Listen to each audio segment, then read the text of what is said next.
క్రియా సాధన. అలానే వాళ్ళు ఏకాగ్రత పెట్టగలుగుతున్నట్టు.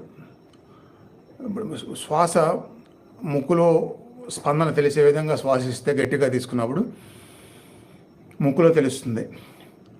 మీరు వేరే దగ్గర పొట్టలో కాన్సన్ట్రేషన్ పెడితే ఆ పొట్ట ఉబ్బటము, ఆ పొట్టలో స్పందన శ్వాస వలన అది తెలిసిద్ది.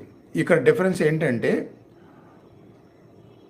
ముక్కులో మొదట్లో గమనిస్తే కలిగిన స్పందన పొట్టలో గమనించేటప్పుడు కూడా ఉంటుంది. పొట్టలో గమనిస్తున్నప్పుడు కూడా ముక్కులో ఉంటుంది.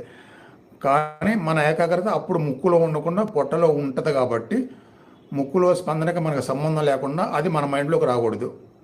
పొట్టలో ఉన్నదే మన మైండ్లోకి రావాలి. ఇట్లా ఏకాగ్రతని ఎక్కడ మనసు పెడతామో అక్కడ మాత్రమే వాచ్ చేసే విధంగా డెవలప్ అవ్వాలి.